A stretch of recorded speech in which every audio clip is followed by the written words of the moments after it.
নমস্কার, আপনারা শুনছেন প্রিয় পরমের স্মৃতি সৌরভে পডকাস্ট সিরিজ পরিবেশনায় মাস্টার উইদিন, যেখানে আমরা প্রতি বুধবার পরম প্রেমময় শ্রী শ্রী ঠাকুর অনুকূলচন্দ্রের সান্নিধ্যে আসা ভক্ত সন্তানদের তাদের প্রিয় পরম সংস্পর্শের মধুর স্মৃতিচারণগুলি শুনি, তাদেরই স্বরচিত ঘটনা থেকে। এই শ্রবণানুক নিদিধ্যাসনের পরশে আমরা সহজভাবেই কত জীবনের গূঢ় তত্ত্ব জানতে পারি, বুঝতে পারি ও সর্বোপরিভাবে সেই প্রেমালিঙ্গন উপভোগ করতে পারি মনন রাজ্যে। এই ব্যাকুল আহ্বান নিয়ে আজকে আমার বাবা শ্রী দীপ্তলাল ভট্টাচার্য শ্রী শ্রী ঠাকুরের সান্নিধ্যধন্য শ্রীযুত ধূর্যটি কৃষ্ণ নিয়োগীদার স্মৃতি নিয়ে এসেছেন। আমি আপনাদের সবাইকে অনুরোধ করছি এই এপিসোডগুলি ছড়িয়ে দিন, যাতে আরও মানুষ উপকৃত হয়। যে আনন্দের উৎপীড়ন আমাকে ও আপনাকে শ্রী শ্রী ঠাকুরের ভাবে প্রজ্বলিত করে রাখে, তা সবাইকেও করাক। এই নামের আগুন যত ছড়ানো যায় তত কমে না, বরং আলোকিত করে, উদ্দীপ্ত করে। তাই শুনতে থাকুন এই প্রিয় পরমের স্মৃতি আজকের এই এপিসোডে। তাঁর সঙ্গে জড়ানো জীবন, শ্রী ধূর্যটি কৃষ্ণ নিয়োগী। কত কাল কেটে গেল সেই দিনটি থেকে, যেদিন তাঁর শ্রীচরণে পরম আশ্রয় পাওয়ার চরম সৌভাগ্যের উদয় হয়েছিল এ জীবনে। সে হলো বাংলা 1326 সালের পৌষ, ইংরাজি 1921 সালের ডিসেম্বর মাসের কোনো একদিন। ইংরাজি 1919 সালের ডিসেম্বর মাসে আমার বয়স তখন 9 বৎসর কয়েক মাস। আমার শিশু জীবনের একমাত্র স্নেহল দিশারি, অদ্বিতীয় আলোক প্রভা আমার জননী প্রভাবতী দেবী চলে গেলেন ইহলোক ত্যাগ করে। অকস্মাৎ বজ্রপাত হলো কিশলয়ের বুকে। শিশুর ভাবরাজ্য হলো শতধাদীর্ণ, সাবলীল জীবনধারা হলো মরু শুষ্ক, মানসিক অবস্থা হলো কুলহারা জলধি মধ্যে নাবিকহীন পোতের তুল্য। প্রাণ আঁকু পাকু অহরহ। মনে পড়ে কতদিন অধিক রাতে ঘুম ভেঙে যেত। ঘুমের ঘোরে বিছানায় হাত বুলিয়ে দেখতাম মা আছে কিনা পাশে। ভাবতাম যদি মাকে পেয়ে যাই, কিন্তু না, সব শূন্য। যত তীব্র আকুতি নিয়ে শিশু তার মৃতা জননীকে কাছে পাওয়ার জন্য অধীর হতো, বাস্তবে তা না পেয়ে ঠিক তত নৈরাশ্যের বুক ভরা দুঃসহ বেদনায় আছাড় পাছাড় করত। হতাশার যন্ত্রণায় নীরবে অশ্রুবর্ষণ করতে করতে মুহ্যমান অবস্থায় আবার ঘুমিয়ে পড়ত। চিৎকার করে কাঁদত না, বুঝত যে সারা প্রাণ চায় তা দেয়ার তো কেউ নেই আর।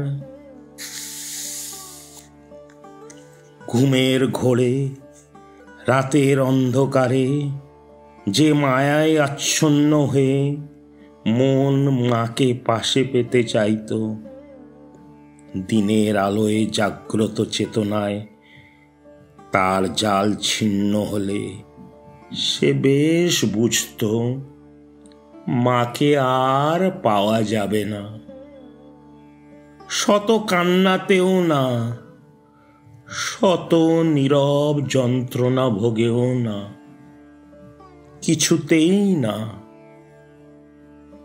কিন্তু তাহলে যে বাঁচাও যায় না, বেঁচে থাকতে আর ভালো লাগে না।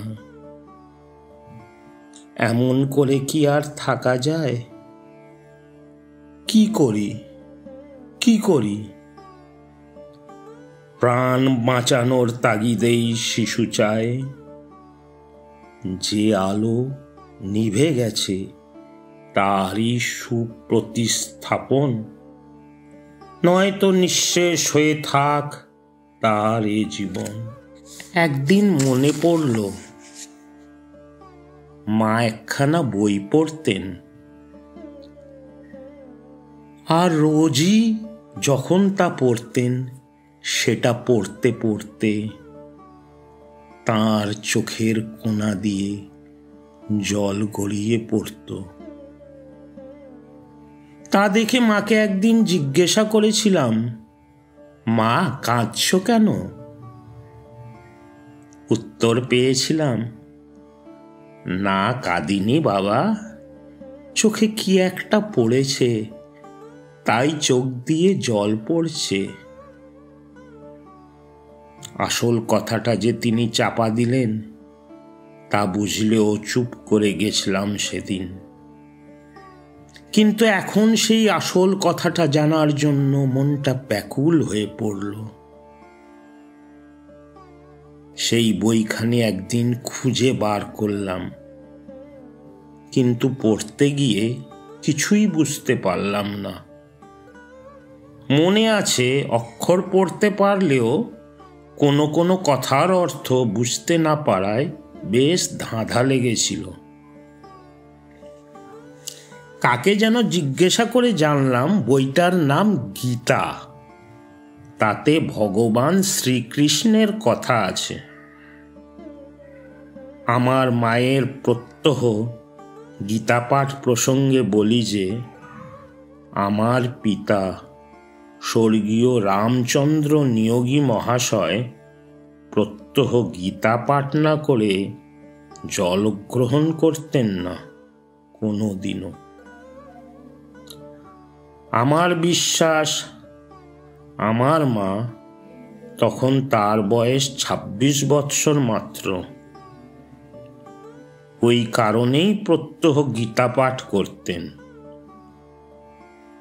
কোন কথা পড়তে পড়তে মায়ের চোখে জল আসার কারণ বুঝতে পারলাম না, কিন্তু শ্রীকৃষ্ণ সম্বন্ধে জানার একটা আগ্রহের সৃষ্টি হলো।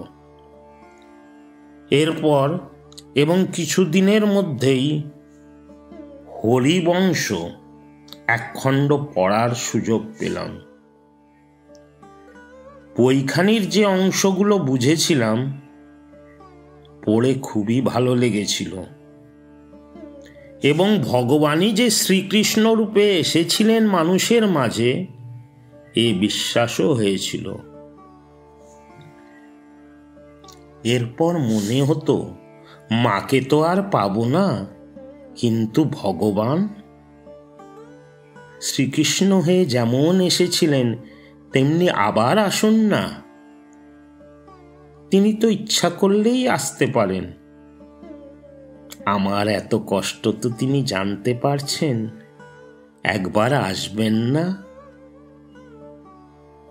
যদি আসেন তাহলে তাঁর কাছে যাই। বাড়ির লোকেরা যদি যেতে না দেয়,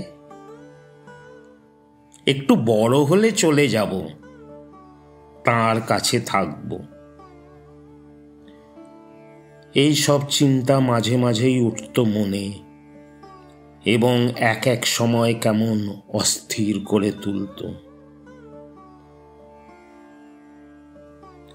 এমন সময় এক ঘটনা ঘটে। তখন আমরা থাকতাম কলকাতার এন্টালি অঞ্চলে। যে বাড়িটা আমাদের ভাড়া নেওয়া হয়েছিল তার সবটা আমাদের প্রয়োজনে না লাগায় একতলার কিছু অংশ আমরা ভাড়া দিতাম। ইংরাজি 1921 সালের মাঝামাঝি ওই অংশ ভাড়া নিয়ে এলেন যারা, তাদের ছিল আমার সমবয়স্কী একটি ছেলে, নাম নীলু। নীলুর সঙ্গে আমার সহজেই বন্ধুত্ব হয়ে গেল। নীলুরা কিছুদিন পরে কোথায় যেন বেড়াতে গেল। তাদের সাথে আমার দিদিমাও গেলেন। মা মারা যাওয়ার পর থেকে মামার কাছেই থাকি। ওরা ফিরে এলে জিজ্ঞাসা করলাম নীলুকে, তোমরা কোথায় গেছিলে? নীলু বলল, হিমায়িতপুর। সে কোথায়? জিজ্ঞাসা করাতে পাকশি প্রভৃতি স্থানের নাম করে। তখনও সারা বা হার্বিক ব্রিজ বোধহয় ঠিকমতো প্রস্তুত হয়নি। স্টিমার ইত্যাদি যানবাহনে ভ্রমণ কাহিনী বর্ণনা করে নীলু আমার কল্পনাকে উদগ্র করে তুলল খানিক, কিন্তু বেশ আন্দোলিত করে তুলল মনটাকে যখন সে বলল, সেখানে ঠাকুর আছেন, ঠাকুর হচ্ছেন ভগবান, ঠাকুর তাকে আদর করেন, এবং এই রকম আরো অনেক কথা। এখনো স্পষ্ট মনে পড়ে তাকে জিজ্ঞাসা করেছিলাম, ঠাকুর কি সবাইকে আদর করেন? আমাকেও আদর করবেন? নীলু বলেছিল, তুমি তো ঠাকুরের কাছে যেতে পারবে না, তোমরা মাছ খাও ইত্যাদি। বলেছিলাম, মাছ আর খাবো না। তার কাছে আরো শুনলাম যে আমার দিদিমা দীক্ষা নিয়ে এসেছেন, যদিও দীক্ষা নেওয়া কথাটির অর্থ কিছু বুঝলাম না। 1921 সালের ডিসেম্বর মাস।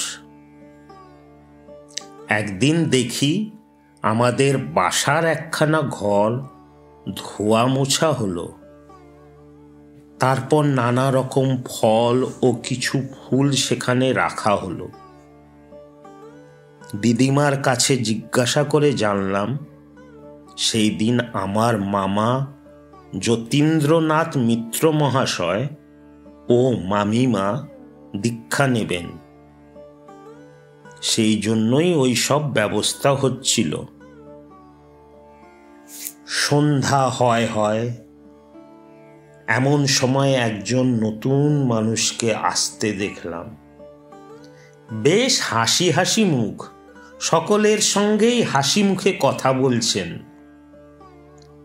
কেউ তাকে গোসাইদা বলে ডাকছেন, কেউ বা গোসাই বাবা। যথাসময়ে ইনি এবং মামা মামিমা সেই নির্দিষ্ট ঘরে গেলেন এবং বেশ খানিকক্ষণ পরে তারা বাইরে এলেন। দীক্ষা নেওয়ার অর্থ তখন কিছু না বুঝলেও এটা বুঝেছিলাম যে দীক্ষা নিলে ঠাকুরের সঙ্গে যোগাযোগটা হবে। সেই জন্য মামা মামিমা বাইরে এলে গোসাইদার কাছে গিয়েও আমি দীক্ষা নিতে চাইলাম। গোসাইদা পরম শ্রদ্ধেয় শ্রী সতীশচন্দ্র গোস্বামী অতঃপর আমাকে দীক্ষা দিলেন। এর প্রায় 1 বৎসর পরে একদিন শোনা গেল ঠাকুর এসেছেন কলকাতায়। নীলুর মার সঙ্গে দিদিমা যাচ্ছেন ঠাকুর দর্শন করতে। আমিও তাদের সঙ্গে গেলাম। ঠাকুরকে দেখার জন্য তখন মনটা অত্যন্ত ব্যগ্র। কেমন তিনি, নিজে তার প্রত্যক্ষ পরিচয় পাওয়ার জন্য বিশেষ অস্থির। সেবার ঠাকুর ছিলেন হরিতকি বাগান লেনের একটি বাড়িতে। নম্বর ছিল সম্ভবত 1/1C। যতদূর মনে পড়ে সেই বাড়িতে প্রবেশ করেই একটা সিঁড়ি পেয়েছিলাম। সিঁড়ি দিয়ে দোতলায় উঠতে উঠতেই শুনলাম, ওই ঠাকুর গেলেন। বক্তার দিকে তাকিয়ে তার দৃষ্টি অনুসরণ করে বোঝা গেল সিঁড়ির শেষে বাঁ দিকে গেলে ঠাকুরকে দেখতে পাব। সিঁড়ি শেষ হলে আমরা একটা বারান্দায় পৌঁছালাম। তার ডান দিকে দেখি বসে দাঁড়িয়ে আছেন অনেকে। নীলুর মার সঙ্গে দিদিমা গেলেন সেই দিকে। আমার মন তখন অত্যন্ত অস্থির ঠাকুরকে দেখার জন্য। গেলাম বাঁ দিকে। যেতেই একটা ঘরের দরজা পেলাম। ওই দরজার কাছে দাঁড়িয়ে ভিতর দিকে তাকিয়ে দেখি একটি তক্তপোশের উপর একটি মাদুর পাতা। তাতে অর্ধশায়িত হয়ে আছেন একজন তাকিয়ায় হেলান দিয়ে। ঘরটিতে আর কেউ নেই। নীলুদের ঘরে পূর্বে দেখা ফটোর সঙ্গে বিশেষ মিল না থাকলেও মনে হলো ইনিই ঠাকুর। দরজার কাছে দাঁড়িয়ে তাকে দেখছি। তিনি কখনো আমার দিকে, কখনো বা অন্য দিকে চাইছেন। হঠাৎ ইচ্ছা হলো তিনি আমার দিকেই চেয়ে থাকুন। শিশু মন নিয়ে সেদিন তাকে পরীক্ষা করে দেখার একটা মতি হয়েছিল, মনে আছে। মনে মনে বলেছিলাম, তুমি যদি সত্যিই ভগবান হও তবে যতক্ষণ আমি তোমার দিকে চেয়ে থাকব তোমাকেও ততক্ষণ আমার দিকে চেয়ে থাকতে হবে, অন্যদিকে চোখ ফেরাতে পারবে না। এই কথাগুলি মনে উদিত হওয়ার সঙ্গে সঙ্গেই দেখি তিনি আমার দিকে এক দৃষ্টে চেয়ে আছেন। আমিও তাঁর চোখের দিকে তাকিয়ে আছি। কিছুক্ষণ এইভাবে কেটে যাচ্ছে, কিন্তু আর তো পারছি না তাঁর চোখের দিকে তাকিয়ে থাকতে। চোখে দারুণ একটা অস্বস্তি বোধ করছি। চোখটা একবার অন্যদিকে ঘুরিয়ে নিয়ে আবার তাঁর দিকে চেয়ে দেখি তিনি অপরূপ হাসি ভরা মুখে আমার দিকে চেয়ে তক্তাপোষ থেকে উঠে পড়লেন এবং বাইরে এসে বারান্দায় যেদিকে অনেকে অপেক্ষা করছিলেন তাঁর জন্য সেই দিকে গিয়ে একটি ঘরে ঢুকলেন। মনে হলো পরম রত্ন লাভ করলাম, নতুন জীবন লাভ করলাম। প্রাণ মন ভরে উঠল। যে আলো নিভে যাওয়ায় জীবনটাকে ঘন তমসাবৃত বোধ হচ্ছিল, ঠিক মনে হলো সব আঁধার বুঝি কেটে গেল।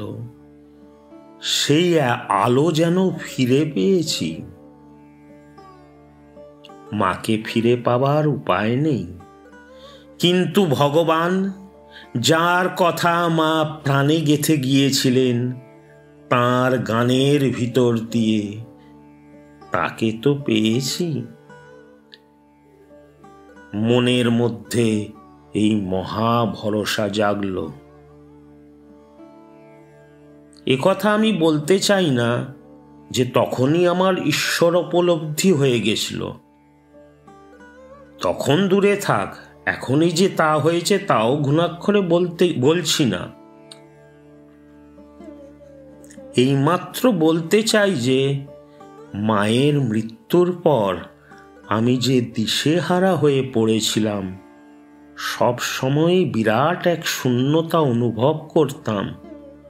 আমার কেউ নেই, এই যে মনের অবস্থা হয়েছিল, তিনি আমার শিশু মনের সেই নৈরাশ্য, সেই অবসাদ দূর করে দিয়েছিলেন আমার মনের ভাষায় সাড়া দিয়ে। আমার বয়স যখন 5-6 বৎসর, তখন সন্ধ্যার পর মা আমাকে পড়াতে বসতেন। আমাকে পড়া বুঝিয়ে দিয়ে তিনি শুয়ে শুয়ে একটা বই পড়তেন, আমি আমার বই পড়তাম। আমার পড়াটা প্রায় খেলার সামিল হতো। বোধহয় 5 মিনিটের মধ্যে আমার পড়া শেষ হয়ে যেত। আমি বই তুলে রেখে এসে মায়ের কাছে শুয়ে পড়তাম। সেই সময় তিনি গান করতেন এবং প্রায়ই গান করতে করতে তাঁর দু চোখ বেয়ে জলের ধারা নামত। গানের কথার সব অর্থ না বুঝলেও এটা বুঝতাম ঠাকুর দেবতার গান সেগুলি। একটি গানের একটি অংশ মনে আছে আজও। যতনে হৃদয়ে রেখো আদরিণী শ্যামা মাকে। শিশুর কাছে মা যে কত বড় শিক্ষক, তাই ঘটনার মাধ্যমেই বুঝি। কার গান করতে, কার কীর্তন করতে আমার মায়ের চোখে জলের ধারা নামতো, সেটা আমার চিন্তার বিষয় হয়ে উঠত গান শুনতে শুনতে। জননী তাঁর আচরণ দ্বারাই শিশুকে শিক্ষিত করে তুলতে পারেন, আর শিক্ষার ভিত গড়ার এটাই যে একমাত্র উপায়, তা মর্মে মর্মে উপলব্ধি করেছি ওই ঘটনা থেকে। শিশুর সরল সাদা মনে উপ্ত হয়েছিল ঈশ্বর প্রীতির বীজ এমনি করেই।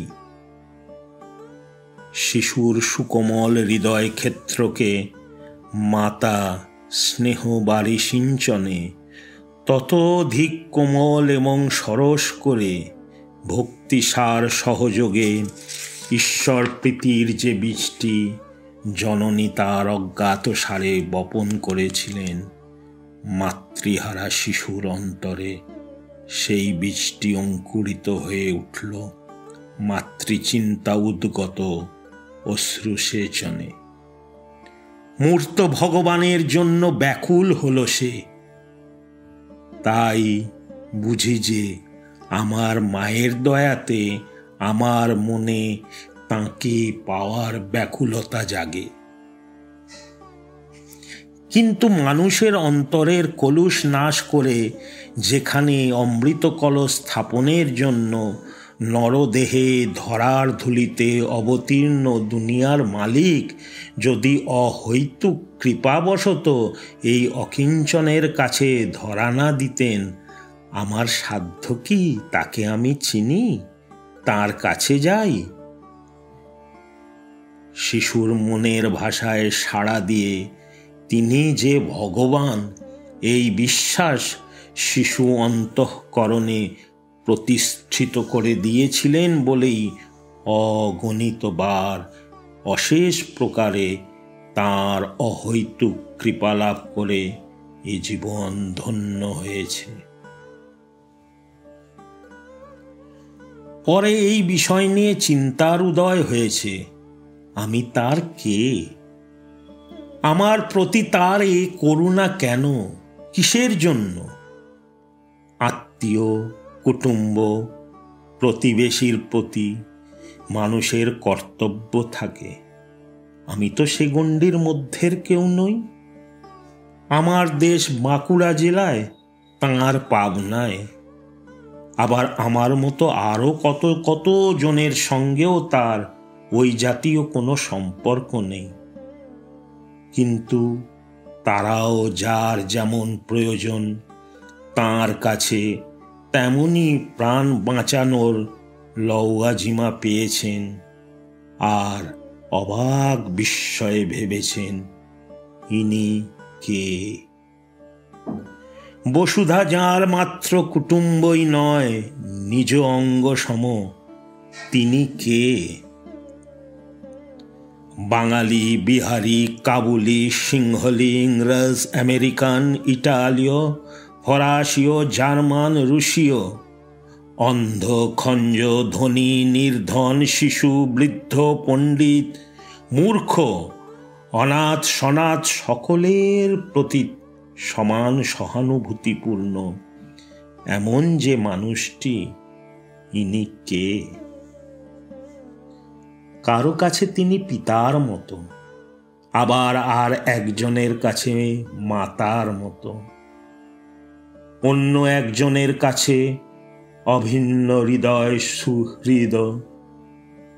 এইভাবে কত জনের কাছে তিনি যে কত রকম তারাই বুঝেছে যারা তার কাছে থেকেছে। জ্ঞানের সীমা তার কোথায় কেউ তা মেপে উঠতে পারেনি, ভালোবাসারও পারেনি। জ্ঞানের দিকে সকলের নজর থাকে না, অত জ্ঞানের কথা বুঝতে চায় না, কিন্তু ভালোবাসার কাঙাল নয় কে? কুকুরও ভালোবাসা চায় এবং পেলে বোঝে।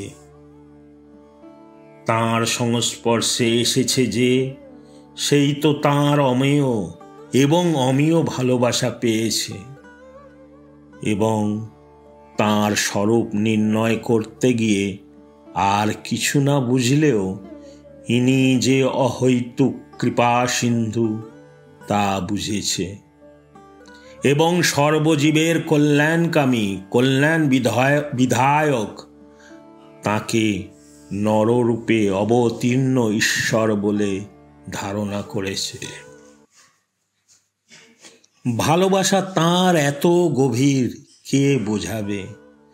যারা কাছে এসেছিল শুধু তাদের জন্য নয়, যারা কাছে আসেনি, এমনকি জন্মায়নি, সেই অনাগত ভবিষ্যতের মানব গোষ্ঠীরও বাঁচা এবং বৃদ্ধিপ্রাপ্তির জন্য, প্রত্যেকের উন্নতি বিধানের জন্য, এই মরুভূমিতে স্বর্গ রচনা করার জন্য যা যা করণীয় নিজ আচরণে তা করে দেখিয়ে দিয়েছেন, এবং একটি একটি করে সব বলে লিখিয়ে দিয়ে গেছেন। ঈশ্বর মানুষের কত আপনজন সে কথা আকাশের দিকে তাকিয়ে কেউ উপলব্ধি করেছে কিনা জানি না, কিন্তু ইনি যে মানুষের কত আপনজন তা বুঝেছে তারা যারা তার কাছে ছিল। স্পষ্ট কথায় বলতে গেলে বলতেই হয় যে তার মতো আপনজন সংসারে আর খুঁজে পাননি তারা, এবং ওই কারণেই তাকে মূর্ত ভগবান না ভেবে পারেননি। ইংরাজি 1923 সাল, তখন কলকাতার হিন্দু স্কুলে পড়ি। শুনলাম ঠাকুর এসেছেন কলকাতায় আর আছেন হরিতকি বাগান লেনের সেই বাড়িতে যেখানে তাকে প্রথম দেখি। আমার এক সহপাঠীর কাছে জানলাম তাদের বাড়ি হরিতকি বাগান লেনের কাছেই। এর পূর্বে, অর্থাৎ প্রথমবার যখন সেখানে যাই, তখন গাড়ি চেপে যাওয়ায় কোন কোন পথ দিয়ে গাড়ি গেছিল তা চিনে নেবার যোগ্যতা তখনও হয়নি। তাই তার সঙ্গে এক শনিবার স্কুল ছুটির পর হরিতকি বাগান নেলে গেলাম। বাড়িটা চিনে নিতে অসুবিধা হয়নি। সিঁড়ি দিয়ে উপরে উঠে গেলাম। বারান্দায় পৌঁছে দেখি এক কোণে একজন কলকেতে ফুঁ দিচ্ছেন। একজনকে দেখলাম সন্দেশের চুপড়ি হাতে আসতে। মনে হলো ঠাকুরের জন্য আমি তো কিছুই আনিনি। ঠাকুর যে ঘরে ছিলেন তার দরজায় দাঁড়িয়ে দেখলাম মেঝেতে বিছানা পাতা, তাতে অর্ধশায়িত অবস্থায় ঠাকুর, কাছেই একটা গড়গড়া। যিনি কলকেতে ফুঁ দিচ্ছিলেন তিনি সেটি গড়গড়ায় বসিয়ে দিয়ে গেলেন। ঠাকুর তামাক খেতে লাগলেন। আর একজনকে দেখলাম এই সময় ঠাকুরের পদসেবা করতে। আমি কিছুক্ষণ পরে বাড়ি চলে গেলাম। পরের শনিবারেও গেলাম ঠাকুরের কাছে। ঠাকুরকে এদিনও একই অবস্থায় দেখলাম, কেবল পদসেবা করতে কাউকে দেখলাম না। আমি তাড়াতাড়ি জুতোটা খুলে রেখে ঘরের মধ্যে গিয়ে বই খাতা ঠাকুরের বিছানার এক পাশে রেখে উঠে বসলাম তার বিছানায়। শ্রীচরণ দুটি টিপলাম বড়জোর 2-3 মিনিট, তারপর বাড়ি চলে গেলাম। পরের শনিবারেও এর পুনরাবৃত্তি হলো। আজ যখন আমার ওই হঠকারিতার কথা মনে পড়ে, আমার খেয়াল চরিতার্থ করার জন্য তাকে কত অসুবিধায় ফেলেছিলাম মনে পড়ে, তখন দুঃখে কাতর হয়ে পড়ি। কাপড় জামা যে আমার ঠিক সূচি অবস্থায় থাকতো তা মনে হয় না, কিন্তু পায়ে যে ধুলো থাকতো তাতে তো সন্দেহ নেই। ধুলো পায়ে তাঁর বিছানায় উঠে বসে চাদরটিকে যে তাঁর ব্যবহারের অযোগ্য করে দিয়ে আসতাম, সেই অপরাধের জন্য নিদারুণ গ্লানি আজও বোধ করি। সেখানে উপস্থিত ব্যক্তিদের মধ্যে কেউ আমাকে নিবৃত্ত করেননি কেন? আমি না হয় অবুঝ, বেকুব, অপরিণত বুদ্ধি বালক ছিলাম, আর যার বিছানায় উঠেছিলাম তিনি বাহ্যত নির্বিকার। 12-13 বছরের একজন অচেনা বালককে শ্রী শ্রী ঠাকুরের বিছানার উপর উঠতে দেখলে সেখানে উপস্থিত যে কোনো ভক্তেরই তো তাকে নিবৃত্ত করা একান্ত কর্তব্য। সে কর্তব্য পালন করতে এসেছিলেন একজন, কিন্তু মাঝপথে থেমে গিয়েছিলেন। কেন? তাঁরই ইঙ্গিতে। যিনি আমাকে নিষেধ করতে আসছিলেন তাকে তিনি চোখের ইঙ্গিতে নিষেধ করেছিলেন আমার কাজে বাধা দিতে। এটা আমার নজরে এসেছিল। ভগবান সকলেরই আপনজন। যারা তাঁর কাছে আছেন তাদেরও যেমন, আমারও তেমন। অনেকেই তো অনেক কিছু করছেন তাঁর জন্য, আমার পক্ষে তাঁর পা টিপে দেওয়াই সহজসাধ্য, তাই দেব। এই ছিল আমার অন্তরের ভাব।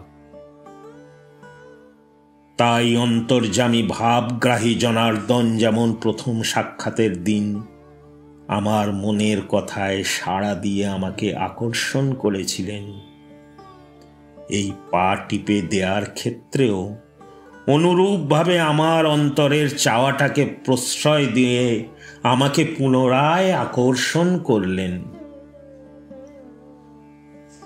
কিন্তু আমাকে বিস্মিত করলো একটা বিষয়।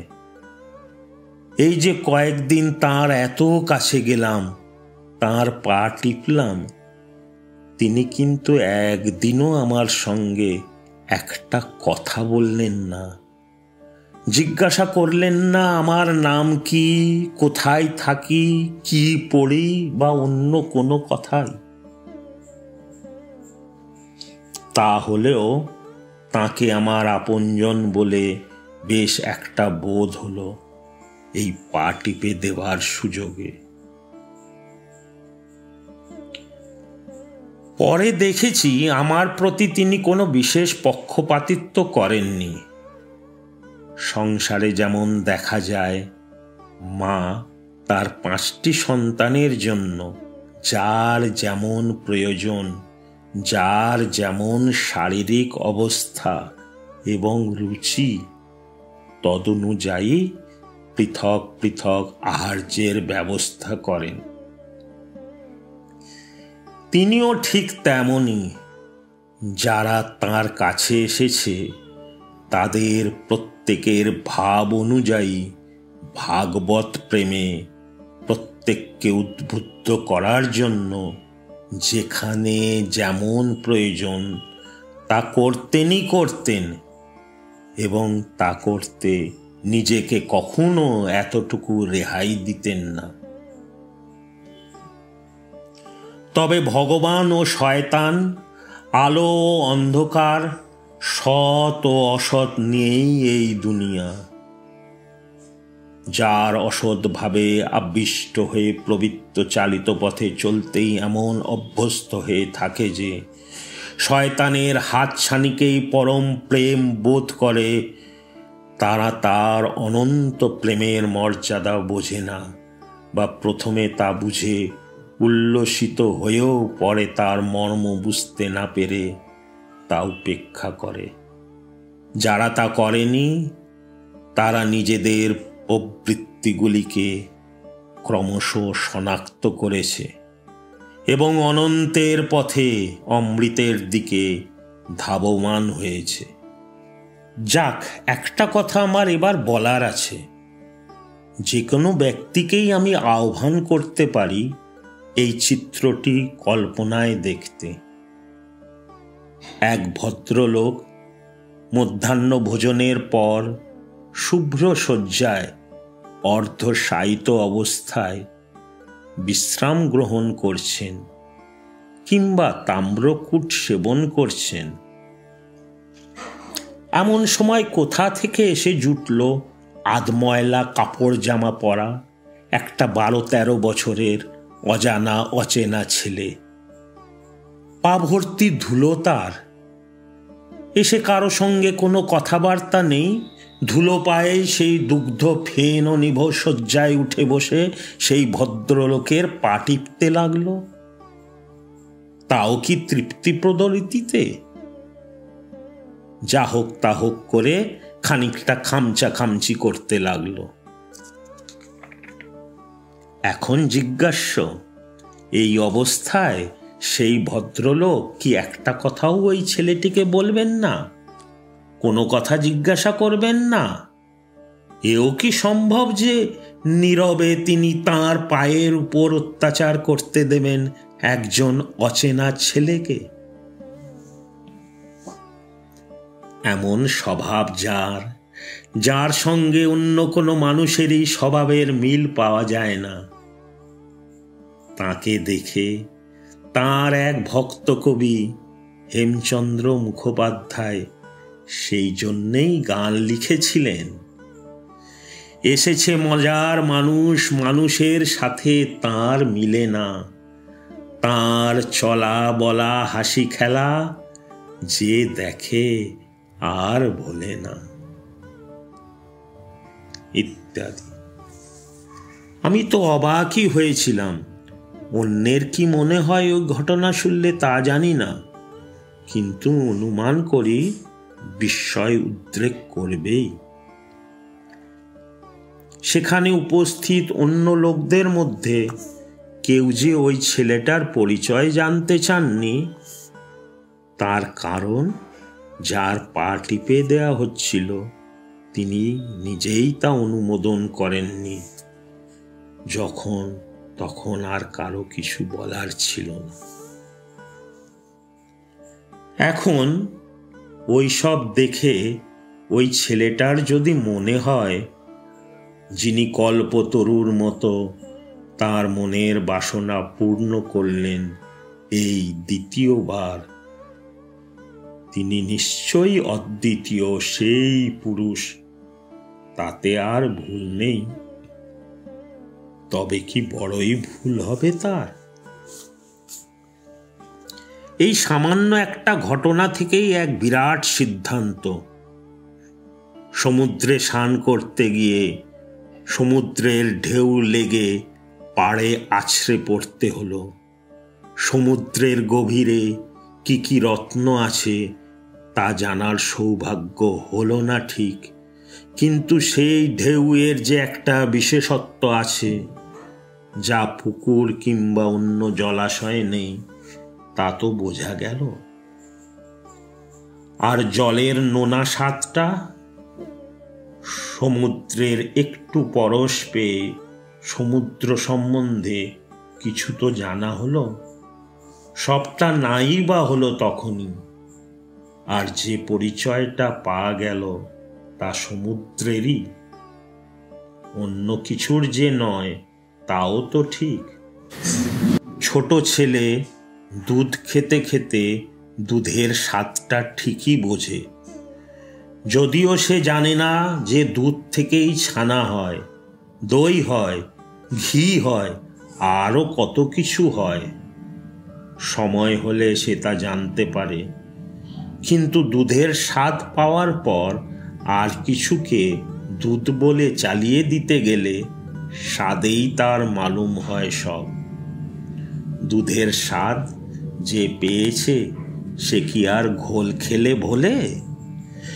জীবনীও যা, তার স্বাদ একবার পেলে তাই সে চায়। মাতৃস্নেহের প্রতিস্থাপন সে চেয়েছিল, মূর্ত ভগবানের স্নেহ সে পেয়েছিল। সেই অপার্থিব স্নেহ ব্যতীত আর কি কিছু মাতৃস্নেহকে প্রতিস্থাপিত করতে পারে? ইংরাজি 1924 সালের মাঝামাঝি শ্রী শ্রী ঠাকুর এসেছেন কলকাতায়। আছেন শিয়ালদহের কাছে অখিল মিস্ত্রি লেনের এক বাড়িতে। স্কুল থেকে বাড়ি ফেরার সময় মাঝে মাঝে তাকে দেখে যাই। তার সঙ্গে আমার এখনো পর্যন্ত কোনো দিন কোনো কথা হয়নি। তবে এই সময় মহারাজ অনন্তনাথ রায় এবং শ্রদ্ধেয়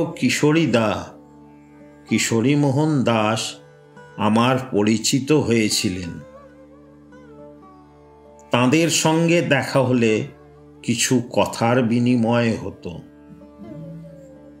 কিশোরীদার সঙ্গে আমার এই বাড়িতেই প্রথম পরিচয় হয়। এই সময় একদিন কি কারণে ঠিক মনে নেই, রাগ করে বিশেষ কিছু না খেয়েই বাড়ি থেকে স্কুলে যাই। ফলে বেলা 1টা নাগাদ ভীষণ খিদে পায়। কাছে পয়সাও নেই যে কিছু কিনে খাবো। খিদের জ্বালায় স্কুলে আর থাকা সম্ভব হলো না। সহ প্রধান শিক্ষক ব্রহ্মকিশোর বাবুর বজ্রদৃষ্টির সামনে বলির পাঠার মতো হাজির হয়ে, খিদের চোখে মুখটা মলিন হয়েছিল, তদনুপাতিক তাতে ভুল নেই। ছুটি নিয়ে স্কুল থেকে বেরিয়ে পড়লাম, কিন্তু খাই কোথা? অসময়ে বাড়ি ফিরলে কৈফিয়ত দিতে হবে বিস্তর। ভাবতে ভাবতে চলে এলাম অখিল মিস্ত্রি লেনে। ওখানে গিয়ে শুনলাম খাওয়া দাওয়ার পর ঠাকুর 3 তলায় বিশ্রাম করছেন। তাঁর কাছে আর গেলাম না। দোতলাতে কিশোরীদার সঙ্গে দেখা হলো। বললেন, তোর মুখটা অত শুকনো কেন রে, কিছু খাবি? বললাম, না, আপনার ঘরে চলুন। তাঁর সঙ্গে তাঁর ঘরে গিয়ে বসলাম। বললাম, ঠাকুরের গল্প বলুন। কিশোরীদার মুখে পরবর্তীকালে সৎসঙ্গ ঋত্বিক অধিবেশনের সময় শ্রী শ্রী ঠাকুরের বাল্য ও যৌবনের লীলা প্রসঙ্গ শোনার সৌভাগ্য যাদের হয়েছে তারা প্রত্যেকেই বলেছেন এমন সহজ সরল কিন্তু প্রাণ প্রাচুর্যে পরিপূর্ণ জীবন্ত মধুক্ষরা ভাষায় ঠাকুরের কথা আর কারো কাছে শুনিনি। সে তো পণ্ডিতের বক্তৃতা নয়, নিজের চোখের সামনে যেন অতীত দিনের ঘটনাবলী প্রত্যক্ষ করছেন। সেগুলি দেখতে দেখতে তখনকার আনন্দ ফিরে পেয়েছেন। চোখে মুখে সেই আনন্দ উপচে পড়ছে, যেন স্বর্গরাজ্যের কাহিনী বলতে তাঁর প্রাণের আনন্দ আর ধরে রাখতে পারছেন না। চোখের ঔজ্জ্বল্যে জ্যোতির্ময় মুখের মৃদু মৃদু হাসিতে সেই অন্তর্লোকের ভাবের ব্যঞ্জনা আর প্রাণ প্রিয়ের কাহিনী বর্ণনা করতে করতে প্রাণাবেগপূর্ণ অমৃতস্রাবী ওজস্বিনী ভাষায় স্বতঃস্ফূর্ত যোগাযোগ। হাজার লোকের সমাবেশের মধ্যে কিশোরীদা যখন শ্রী শ্রী ঠাকুরের লীলা কীর্তন করতেন এইভাবে, যতদিন তিনি জীবিত ছিলেন ততদিন প্রতিটি ঋত্বিক অধিবেশনে তাঁর মুখে ঠাকুরের কথা শোনার জন্য ব্যাকুল হয়ে থাকত সকলে। স্তব্ধ হয়ে, তন্ময় হয়ে, স্পন্দনহীন হয়ে চিত্রিত করে রাখত বর্ণিত কাহিনী সমূহ নিজ নিজ অক্ষয় স্মৃতিপটে। যাক, যা বলছিলাম, কিশোরীদার কাছে ঠাকুরের গল্প শুনছি, এমন সময় একটি পৌঢ় মা কিশোরীদার ঘরের সামনেই তিনতলায় যাবার সিঁড়ির অর্ধেকটা নেমে এসে তাঁকে ডাকলেন। কিশোরীদা তাড়াতাড়ি উঠে গিয়ে তাঁর কাছে যেতে বললেন, গোপালীর খিদে পেয়েছে, কিছু আনিয়ে দাও। দেখলাম তিনি কিশোরীদার হাতে কিছু দিয়ে তিনতলায় উঠে গেলেন। কিশোরীদার কাছে শুনলাম তিনি হলেন গোপালদা অর্থাৎ শ্যামাচরণ মুখোপাধ্যায়, যিনি পরে এক সময় সৎসঙ্গের সচিব হয়েছিলেন তাঁরই বড় মাসিমা। তিনি বোধহয় শ্রী শ্রী ঠাকুরের জননীর সমবয়সী ছিলেন। এদের তিন ভগ্নীকেই শ্রী শ্রী ঠাকুর মাসিমা বলে ডাকতেন, আর এরা তাকে গোপালী বলে ডাকতেন। কিশোরীদা আমাকে বললেন, আর তো কেউ নেই এখানে, তুই ঠাকুরের জন্য কিছু খাবার এনে দিবি নাকি? শ্রী শ্রী ঠাকুরের জন্য খাবার কিনতে যাব আশাতীত এ সৌভাগ্য ও সুযোগ পেয়ে উদ্বেল হয়ে উঠলাম। কিন্তু নিজের খিদের জ্বালায় যদি তাঁর খাবার আনতে গিয়ে লোভ হয়, এদিকে ওই অভাবনীয় সুযোগই কি হাতছাড়া করা যায়? বললাম, পয়সা দিন।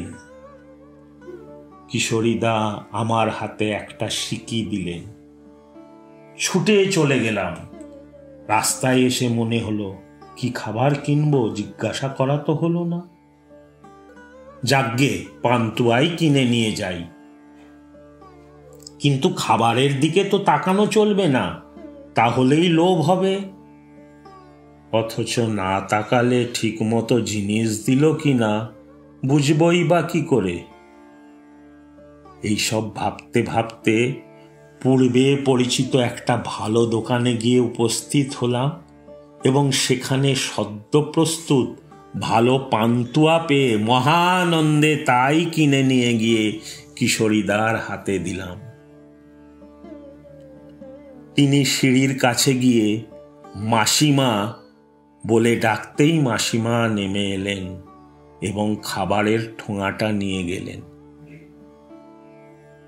একটু পরেই শুনলাম মাসিমা কিশোরীদাকে আবার ডাকলেন এবং প্রসাদ নাও বলে কিশোরীদার হাতে সেই শাল পাতার ঠোঙা সমেত দিয়ে গেলেন। কিশোরীদা আমার হাতে দিয়ে বললেন, প্রসাদ খা। প্রসাদ তো সকলে মিলে খেতে হয়, আমি একা খাবো কেন? বলতেই কিশোরীদা বললেন, অন্য সময় তুই তো থাকিস না, আজ তুই খা। এর পূর্বে এমন ভাবে শ্রী শ্রী ঠাকুরের প্রসাদ পাওয়ার সৌভাগ্য হয়নি। তাছাড়া খিদের জ্বালাও প্রচণ্ড, ফলে তাঁর শেষ কথাটি তার গুম্ফ ভেদ করার পূর্বেই আমি ঠোঙার অভ্যন্তরে নজর দিয়ে দেখি যে 3টি পান্তুয়া সেখানে। সবগুলোই আমি খাবো জিজ্ঞাসা করতে যাচ্ছিলাম, কিন্তু লোভ আর ক্ষুধা মুখটাকে টিপে ধরে রাখলো। কোনো কথাই জিজ্ঞাসা করা হলো না। এরপর প্রসাদ গ্রহণের নামে ক্ষুণ্ণিবৃত্তিকরণ আর ক্ষণ পরেই বাড়ি ফেরার পথে নিষ্ক্রমণ। পথে নেমেই মনে হলো, ঠাকুরের এ কেমন খিদে! মাত্র একটা পান্তুয়া খাওয়ার খিদে। সত্যি কি তাঁর খিদে পেয়েছিল, না আমাকে খাওয়ানোর জন্যই তার এ কৌশল? আমি তো তার কাছেই যাইনি। তিনি ছিলেন 3 তলায়, আমি দোতলায় কিশোরীদার কাছে গল্প শুনছিলাম। জানলেন কি করে যে আমি এসেছি আর আমার খিদে পেয়েছে? তিনি যে সর্বজ্ঞ তা বিশ্বাস না করে উপায় কি?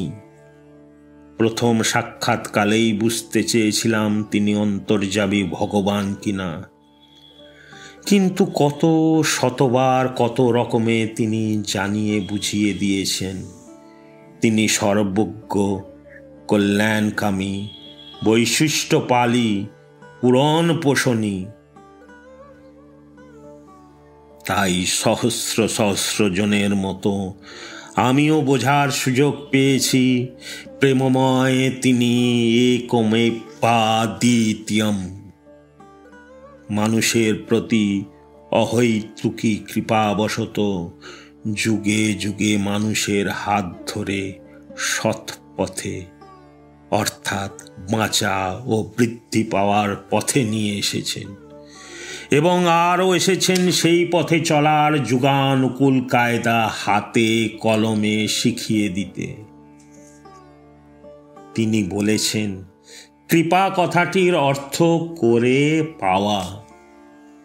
আমি কিন্তু জানি যে আমি যে তাঁর দয়া পেয়েছি তা কিছু না করেই।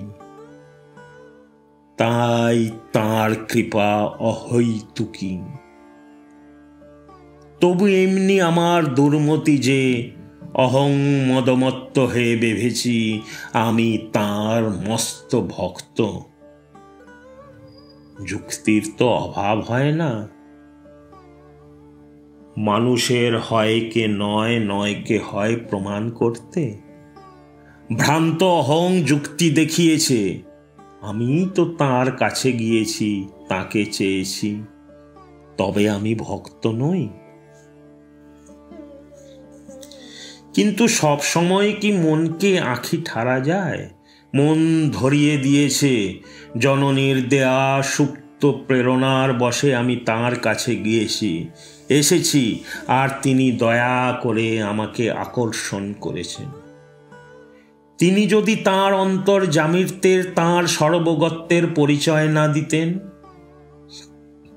ভগবান বলতে আমি যা বুঝতাম তদনুপাতিক সাড়া না দিতেন, অর্থাৎ তিনি নিজে যদি আমাকে না ধরতেন, আমি তাকে, ওই বিরাট পুরুষকে ধরতে পারতাম?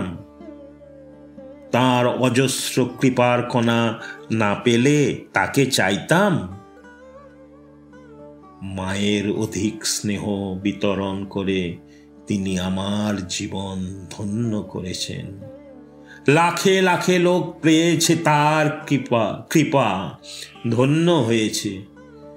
যে কেউই তার কাছে এসেছে আর্ত, অর্থার্থী, জিজ্ঞাসু, মুমুক্ষু হয়েই হোক বা যে কারণেই যেমনই হোক, সেই তো পেয়েছে তাঁর অহৈতুকী কৃপা, এবং প্রায় সকলেই উপলব্ধি করেছে যে মানুষের মূর্তিমান স্বার্থ তিনি।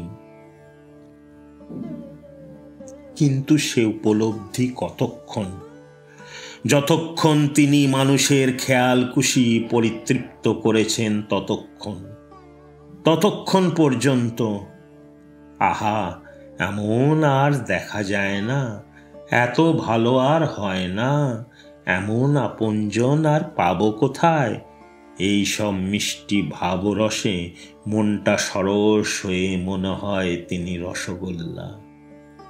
আর যেই তিনি এমন একটু কিছু করতে বলেছেন যার মধ্যে নিজের স্বার্থটা ঠিকমতো খুঁজে পাওয়া যাচ্ছে না, বরং নিজের স্বার্থের হানি এবং আর কারো স্বার্থ বুঝিবা সিদ্ধ হয়ে যাওয়ার সম্ভাবনা উকি মারছে, ব্যাস হয়ে গেল, মনটা তো গেল বিগড়ে। অমনি রসগোল্লা বলে যিনি এইমাত্র প্রতিভাত হয়েছিলেন, দেখতে দেখতে তিনি হয়ে গেলেন কাঠগোল্লা। তিনি যা করতে বলেছেন তা যে আমার নিজেরই স্বার্থে, তাঁর ব্যক্তিগত কোনো স্বার্থের খাতিরেই নয়, এমন কথা আর মন বোঝে না। প্রবৃত্তির রঙে রঙিন হয়ে উঠেছে মন, বেঁকেও বসেছে সেই দিকে। দেখা গেছে চিকিৎসকের অনুমোদিত পথ্য যেমন কোনো কোনো রোগীর পছন্দ হয় না, কুপথ্য করতে চায়, এবং তা না পেলে চিকিৎসক ও আত্মীয় স্বজনকে বিষ নজরে দেখে, ঠিক তেমনই তার কাছে এসে তিনি যে একমাত্র স্বার্থপ্রসূক, প্রথমে তা বুঝে তার নির্দেশ মেনে চলার জন্য স্বেচ্ছায় প্রয়াসী হয়েও পরে তার ব্যবস্থা মেনে নিতে না পেরে তার সম্বন্ধে বিরূপ মন্তব্য করেছে, এবং তার কাছ থেকে সরেও পড়েছে কেউ কেউ। সরে পড়লেও প্রায় সকলেই নিজেদের জীবদ্দশাতেই নিজের ভুল বুঝতে পেরেছে এবং ঘোর অনুতাপানলে দগ্ধ হয়ে শত সহস্রবার মার্জনা ভিক্ষা করেছে। আমার জীবন, আমি তো তোমাকে চাহিনি জীবনে, তুমি অভাগারে চেয়েছ, এ কথা হুবহু সত্য। কত অজস্রবার যে আমি সুখ বলে দুঃখ চেয়েছি, তা কেমন করে কাকে বলি? কিন্তু ততবারই যে তিনি আমাকে দুঃখ বলে সুখ দিয়েছেন, সেই কথাটি জানাতে বড় স্বাদ। মাতৃস্নেহ হারিয়েছিলাম বলেই তার স্নেহ চেয়েছিলাম, কিন্তু মাতৃস্নেহ কি এত অপরিসীম, এত অপরিমেয়, এমন প্রত্যাশা শূন্য, এমন স্বচ্ছ আর সুদূর প্রসারিত দৃষ্টি সম্পন্ন, নিয়ত প্রাণারাম? তাঁর অতুল অতল স্নেহ সুধা সিন্ধুর ঢেউ লেগেছে যেখানে, সেখানেই দোলা দিয়েছে এক নবীন প্রাণ অনুচ্ছন্দে, যার প্রতিস্পন্দন ছুটে যেতে চায় দিকে দিকে জাগৃহীর দোলনে দোদুল থেকে। লিখেছি, মাতৃস্নেহ হারিয়ে তাঁকে চেয়েছি। আবার বলেছি কবির সুরে সুর মিলিয়ে, আমি তো তোমারে চাহিনি জীবনে। উল্টো পাল্টা লাগলো কি? তবে খুলে বলি, মায়ের মৃত্যুতে মায়ের কাছে শত শত প্রকারের প্রাপ্তিযোগগুলি যখন বন্ধ হলো এবং বুঝলাম যে আর কারো কাছে সেগুলি পাওয়ার উপায় নেই, তখন সেইগুলি ফিরে পাওয়ার স্বার্থেই মূর্ত ভগবানকে চেয়েছিলাম। এ চাওয়া তো নিষ্কাম ভগবৎ প্রেম নয়, এ হলো আত্মতৃপ্তির চাহিদা। এতে ছিল না শ্রী ভগবানের প্রতি বাসনা শূন্য প্রীতি বা ভক্তির কণা মাত্র। ছিল না ভগবান কি চান, কি করতে বলেন, কি পছন্দ করেন সেসব সম্বন্ধে বিন্দুমাত্র জানার আগ্রহ। ছিল না সেগুলি কাঁটায় কাঁটায় নিষ্পন্ন করার কোনো তাগিদ। তাই বলেছি কবির সঙ্গে গলা মিলিয়ে, আমি তো তোমারে চাহিনি জীবনে, তুমি অভাগারে চেয়েছ। তা কিন্তু বুঝেছি, কারণ তার কাছে যে স্বার্থ পুষ্টির জন্য যাওয়া, তা বারে বারে শ্রী শ্রী ঠাকুর অনুকূলচন্দ্র পূর্ণ মাত্রায় দিয়ে ভরে দিয়েছেন এ জীবন। দীর্ঘদিন ব্যাপী কত শত প্রকারে তিনি যে আমার মনের ক্ষুধার আহার্যগুলো তুলে ধরেছেন, সেসবের খুঁটিনাটি বিবরণ আজ দেওয়া সম্ভব বলে মনে হচ্ছে না। আর তা দেওয়া সব ক্ষেত্রে সমীচীনও হবে না, কারণ অনেকের কাছে সেসবের কিছু কিছু অবিশ্বাস্য মনে হতে পারে, কিংবা বিশ্বাস্য হলেও সেগুলির অপব্যাখ্যাও মনে হতে পারে। কত সহস্রজন যে তাঁর কাছে তাদের প্রয়োজন মতো স্বার্থ পুষ্টির যোগান পেয়েছে, তার হিসাব কে করবে? আরও একটা কথা বুঝেছি যে আমার মতো অভাগাও যখন সেই অমীয় ধারায় স্নাত স্নিগ্ধ হওয়ার সৌভাগ্যে ধন্য, তখন তা লাভ করার জন্য কারো কোনো যোগ্যতা সম্পর্কে কোনো প্রশ্নই উঠতে পারে না। তা কেবল নিলেই হলো। সূর্য কিরণ কোথায় বর্ষিত হচ্ছে, চন্দন না বিষ্ঠার উপর, তা যেমন সূর্যদেব হিসাব করেন না, জনক জননী যেমন স্নেহ বর্ষণে সন্তানদের যোগ্যতার হিসাব করেন না, তেমনি দেখেছি দেশ কাল পাত্র অতিক্রমী তাঁর স্নেহ সর্বত্র বর্ষিত হতে। পৃথিবীর যে কোনো স্থানের যে কোনো মানুষ যখনই তাঁর কাছে এসেছে, তখনই সে তা পেয়েছে, এবং কিছুদিন তাঁর সঙ্গ করার পর তাকে মূর্ত ভগবান ছাড়া আর কোনো রকমে ব্যাখ্যাত করতে পারেনি। অনন্ত ভাণ্ডার তাঁর ভালোবাসার, অনন্তই থেকে যায়।